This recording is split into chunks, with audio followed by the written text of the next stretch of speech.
Hi வணக்கம். நான் doctor Jhansi Shijo. So நம்ம எல்லாருக்குமே இப்போ இருக்கக்கூடிய ஒரு ஆசை என்னென்னா 100 ஆயுசாக வாழணும் அப்படின்னு, 100 வயசு வரை வாழணும் அப்படின்னு எல்லாருக்குமே ஒரு ஆசை இருக்குது. ஆனால் 100 வயசு வரை நம்ம வாழ்ந்தால் மட்டும் போதுமா அப்படின்னு கேட்டால் இல்லை. நம்ம ஹெல்த்தியாக இருக்கணும், எனர்ஜெட்டிக்காக இருக்கணும். நம்ம சாகிறது வரை நம்மளோட வேலைகளை நம்ம பண்ணுற மாதிரி இருக்கணும்.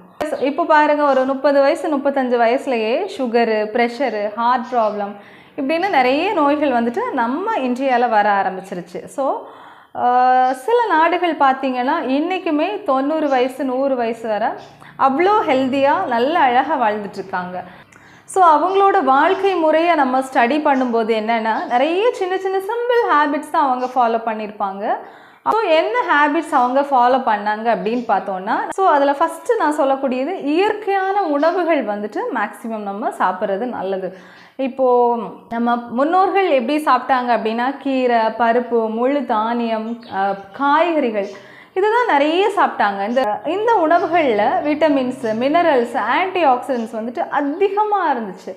ஆனால் இப்போ என்ன ப்ராப்ளம் அப்படின்னா நம்ம சாப்பிட்றது ஃபாஸ்ட் ஃபுட்டு, பேக்கரி ஃபுட்ஸு, பேக்கெட்டில் வரக்கூடிய ஸ்நாக்ஸு இது எல்லாமே என்ன பண்ணோன்னா நம்ம உடம்பில் வந்துட்டு இன்ஃப்ளமேஷனை அதிகப்படுத்தும். ஸோ இந்த உணவுகள் மேக்ஸிமம் நம்ம அவாய்ட் பண்ணிவிட்டு நம்ம முன்னோர்கள் சாப்பிட்ட மாதிரி காய்கறிகள், பழங்கள், கீரைகள், பருப்புகள், முழு தானியங்கள் நம்ம எடுத்துக்கிட்டோம் அப்படின்னா நம்மளோட ஹெல்த்துமே ரொம்ப நல்லாயிருக்கும். ரெண்டாவது பார்த்தோன்னா எக்ஸசைஸ். நம்ம உடம்புக்கு வந்துட்டு எக்ஸசைஸ் கொடுக்காமல் இருக்கிறது ஒரு பெரிய மிஸ்டேக்கு. இப்போ முன்னாடியெல்லாம் பார்த்தோன்னா சைக்கிள் மேக்ஸிமம் எல்லாருமே சைக்கிள் தான் யூஸ் பண்ணிகிட்டு இருந்தாங்க. ஒரு கடையில் ஒரு திங்ஸ் வாங்கினோன்னாலுமே ஒரு 2 கிலோமீட்டர் 4 கிலோமீட்டர் சைக்கிளில் போய் வாங்க வேண்டிய ஒரு கட்டாயம் இருந்துச்சு. அவங்களோட லைஃப் ஸ்டைலே அப்படி இருந்துச்சு. ஒரு பஸ் ஏறணுன்னா கூட நம்ம இப்போல்லாம் வீட்டுக்கு முன்னாடி பஸ் ஏறி போயிடலாம். அப்போ அப்படி கிடையாது. ஒரு 4 கிலோமீட்டர் 5 கிலோமீட்டர் ஒரு ஹாஸ்பிட்டல் போனோம், ஒரு ஸ்கூல்ஸ் போனோம் அப்படின்னா அவ்வளோ ஒரு கஷ்டம் இருந்துச்சு அவங்களுக்கு. ஸோ வாக்கிங் அப்படின்னு சொல்லக்கூடியது ஸோ அவங்களோட வாழ்க்கை முறையில் இணைந்து இருந்துச்சு. ஆனால் இப்போ அப்படி கிடையாது. நம்ம நினச்ச உடனே நம்ம வீட்டிலேருந்து ஒரு வெஹிக்கிளில் போகிறது, இல்லையா ஒரு பஸ் நம்ம வீட்டுக்கு முன்னாடி பஸ்ஸில் ஏறி போகிறது. ஸோ அந்த நடக்க வேண்டிய கட்டாயம் கிடையாது.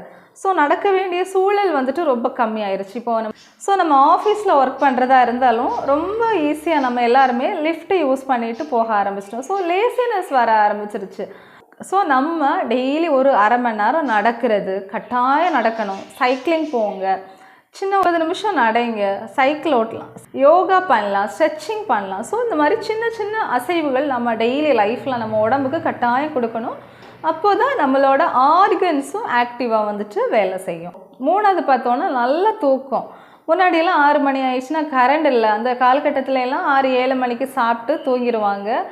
டைஜஷனும் நல்லாயிருக்கும், இம்யூனிட்டியும் நல்லாயிருக்கும், ஆழ்ந்த தூக்கம் இருந்துக்கிட்டு இருந்துச்சு, ஸ்ட்ரெஸ் இல்லை. ஸோ இப்போ வந்துட்டு நம்ம சாப்பிட்றதே நைட்டு 9 மணி 10 மணி 11 மணி லேட் நைட் பிரியாணி இதெல்லாமே சாப்பிடும்போது நம்ம தூக்கம் டிஸ்டர்ப் ஆகுது. இப்போ தூக்கம் ப்ராப்பராக இல்லை அப்படின்னா நமக்கு ஸ்ட்ரெஸ் வர ஆரம்பிச்சிரும். அது மட்டும் இல்லை, நமக்கு வந்துட்டு இம்யூனிட்டி கம்மியாக ஆரம்பிச்சிடும். ஸோ மேக்ஸிமம் உடம்புல எல்லா ரிப்பேரும் நைட்டு தூக்கத்தில் தான் நடக்கும். ஸோ தூக்கம் இல்லை அப்படின்னா ரிப்பேரிங் நடக்காது. ஸோ நம்ம டெய்லி 8 மணி நேரம் கண்டிப்பாக தூங்கணும். அதே மாதிரி லேட்டாக நம்ம ஃபோன் யூஸ் பண்ணுறது தூக்கத்தில் அதெல்லாமே மேக்ஸிமம் நம்ம அவாய்ட் பண்ணணும். அடுத்தது 4வது பார்த்தோன்னா நமக்கு ஸ்ட்ரெஸ் அதிகமாக இருக்கக்கூடிய வாழ்க்கை இப்போது. ஸோ இப்போ ஒரு ஸ்கூல் போகிற ஸ்டூடெண்ட்ஸ்கிட்ட கேட்டால் கூட ஏதோ ஒரு ஸ்ட்ரெஸ்ஸான விஷயங்கள் வந்துட்டு அவங்க ஃபேஸ் பண்ணிட்டு தான் இருக்காங்க. நம்ம ஸ்ட்ரெஸ் அதிகமாக ஃபேஸ் பண்ணக்கூடிய ஒரு காலகட்டத்தில் நம்ம வாழ்ந்துட்டுருக்கோம்.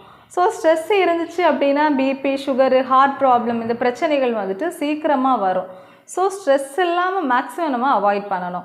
மெடிடேஷன் பண்ணலாம், ப்ரேயர் பண்ணலாம், இயற்கையாக ஏதாவது ஒரு கார்டனிங் பண்ணலாம், மியூசிக் கேட்கலாம். அஞ்சாவது பார்த்தோன்னா நல்ல ஒரு சோஷியல் ரிலேஷன்ஷிப் வந்துட்டு நம்ம மெயின்டைன் பண்ணணும். முன்னாடியெல்லாம் நம்ம முன்னோர்கள் எல்லாம் பார்த்திங்கன்னா ஒரே ஃபேமிலியில் ஒரு வீட்டில் ஒரு 10 ஃபேமிலி இருப்பாங்க.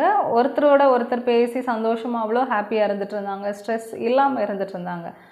ஆனால் இப்போது அப்படி கிடையாது. இப்போ எல்லாருமே நம்ம ஒரு தனித்தனியாக தான் இருக்கிறோம், ஒரு தனித்தனி ஃபேமிலியாக தான் இருக்கிறோம். யாரும் யாரோட விளையாடுறது கிடையாது, யாரும் யாரோட பேசுகிறது கிடையாது, முகத்தை பார்த்து பேசுகிறது கிடையாது. ஸோ ஃபோன்லேயே மேக்ஸிமம் நம்ம டைம் ஸ்பெண்ட் பண்ணுற மாதிரி தான் இன்றைக்கி உள்ள காலகட்டம் இருக்குது. முக்கியமாக நம்ம முன்னோர்கள் பார்த்திங்கன்னா உங்களுக்குள்ள ஒரு விட்டு கொடுத்தல் இருந்துட்டு இருந்துச்சு. இப்போ அப்படி கிடையாது. இப்போ எல்லாருக்குமே ஒரு கம்பேரிங் மைண்ட் செட், ஜெலஸ் அதிகமாக இருக்கிறது. ஸோ அவங்கள விட நம்ம பெருசாக இருக்கணும், அந்த ஈகோ, ஜெலஸ் இதெல்லாமே ரொம்ப காமனாக இப்போ இருக்குது. ஸோ இது எல்லாமே என்னென்னா நம்மளோட சோஷியல் ரிலேஷன்ஷிப் வந்துட்டு அவ்வளோ வந்துட்டு ஒரு லோன்லினஸ், ஒரு டிப்ரெஷன், இதுவுமே நம்மளோட ஹெல்த்தை பாதிக்கும். ஸோ மேக்ஸிமம் முடிஞ்ச அளவு நம்ம ரிலேட்டிவ்ஸ், நெய்பர்ஸாக இருக்கட்டும், ஒவ்வொருத்தரோட பேசிட்டு ஹாப்பியாக வந்துட்டு ஸ்ட்ரெஸ் இல்லாமல் நல்ல விஷயங்களை ஷேர் பண்ணி பாசிட்டிவாக திங்க் பண்ணி லைஃப்பை லீட் பண்ணுறது ரொம்ப நல்லது. இப்போ இருக்க கண்டிஷன்ஸ்லாம் சிலரோட பேசினாலே நிறைய பிரச்சனைகள் உருவாகிற மாதிரி இருக்குது. ஸோ நமக்கு பிடிச்ச 4 பேர் இருந்தாங்கன்னா அவங்களோட ஒரு நல்ல ரிலேஷன்ஷிப் மெயின்டைன் பண்ணுறது ரொம்ப நல்லது. ஸோ நம்ம லோன்லினஸ் இருந்துச்சுனாலுமே நமக்கு மெமரி வந்துட்டு ரொம்ப டிக்ளைன் ஆக அதிகமான சான்சஸ் இருக்குது. ஸோ சோஷியல் லைஃப்மே ரொம்ப இம்பார்ட்டன்ட். அடுத்தது பார்த்தோன்னா நம்ம ஸ்மோக்கிங், ஆல்கஹால் இந்த மாதிரி ஹேபிட்ஸ் இருந்தாலும் நம்ம மேக்ஸிமம் அவாய்ட் பண்ணணும். ஸோ ஆல்கஹால், ஸ்மோக்கிங்ஸ் எடுக்கிறவங்களுக்கு lung cancers, liver problem, brain affect பண்ணுறது, இந்த மாதிரி விஷயங்கள் வந்துட்டு நம்மளோட பேட் ஹேபிட்ஸ்னால வரக்கூடியது. ஸோ இதையுமே நம்ம அவாய்ட் பண்ணணும். அடுத்தது நம்ம ஹெல்த்தியான ஒரு வெயிட் மெயின்டைன் பண்ணணும். இப்போது ரொம்ப வெயிட் போட ஆரம்பித்தோம் அப்படின்னா நமக்கு வெளியே வந்துட்டு விசிபிளாக தெரியும் அவங்க வெயிட் அதிகமாக இருக்காங்க. ஸோ பட் இன்விசிபிளாக நிறைய ப்ராப்ளம் நம்ம உடம்புக்குள்ளே இருக்கும். முக்கியமாக நம்ம ஆர்கன்ஸில் வந்துட்டு கொழுப்பு அதிகமாக சேரும்போது நமக்கு ஃப்யூச்சரில் சுகரு, ப்ரெஷரு, ஹார்ட் ப்ராப்ளம் இந்த மாதிரி நிறைய ப்ராப்ளம் வர்றதுக்கு முக்கியமான காரணம் நம்ம ஒரு ப்ராப்பரான வெயிட் மெயின்டைன் பண்ணாமல் இருக்கிறது.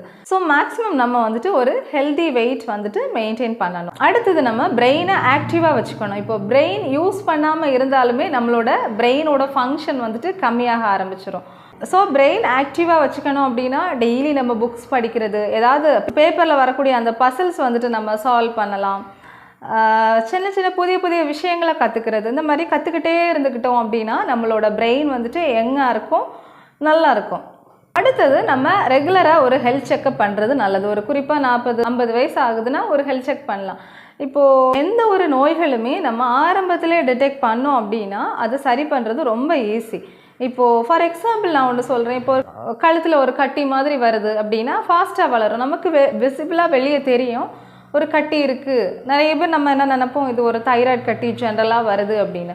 இப்போது ஒரு ஹாஸ்பிட்டல் போய் அதை நம்ம ஒரு செக்கப் பண்ணும்போது என்னென்னா இது நார்மல் கட்டியா இல்லை ஒரு கேன்சர் கட்டியா, அந்த மாதிரி பெரிய கட்டிகள் இருந்தாலுமே ஆரம்பத்தில் டிடெக்ட் பண்ணோன்னா சரி பண்ணுறது ரொம்ப ஈஸி. நம்ம பண்ணுற மிஸ்டேக்ஸ் என்னென்னா வேலைன்னு ஓடிக்கிட்டே இருந்துட்டு நம்ம ஹெல்த்தை பார்க்காம இருக்கிறது. ஸோ ரெகுலர் ஹெல்த் செக்கப் வந்துட்டு ரொம்ப மஸ்ட்டு. அடுத்தது நம்ம பாசிட்டிவான ஒரு மைண்ட் செட்டு. இப்போது எது எடுத்தாலும் நம்ம நிறைய சோஷியல் மீடியாவில் பார்க்கும்போது நெகட்டிவான தாட்ஸ் வர ஆரம்பிக்குது. ஒரு ஸ்டேட்டஸ் பார்த்தா வரும், நம்ம வீடியோஸ் பார்க்கும்போது ஆட்டோமேட்டிக்காக நம்மளை தெரியாமல் நெகட்டிவ் தாட்ஸ் வருது. இன்னும் நம்மளை சுற்றி சிலர் வந்துட்டு நெகட்டிவாகவே பேசுவாங்க, அவங்களோட இந்த நெகட்டிவ் தாட்ஸ் வந்துட்டு நம்மளை அஃபெக்ட் பண்ணுறது. ஸோ நம்மளை சுற்றி ஒரு பாசிட்டிவான என்வாயர்மெண்ட் வந்துட்டு நம்ம உருவாக்கணும். ஸோ நெகட்டிவ் தாட்ஸ் மேக்ஸிமம் நம்ம அவாய்ட் பண்ணணும். ஸோ நான் சொன்ன இந்த எல்லா ஹேபிட்ஸும் நம்ம ரெகுலராக ஃபாலோ பண்ணோம் அப்படின்னா 100 வயசு வரை நம்ம வந்துட்டு ஹெல்த்தியாக வாழலாம். 100 வயசு வரை வாழ்கிறது பிரச்சனை கிடையாது, ஆனால் ஹெல்த்தியாக எனர்ஜெட்டிக்காக இருக்கிறோமா அதுதான் முக்கியம்.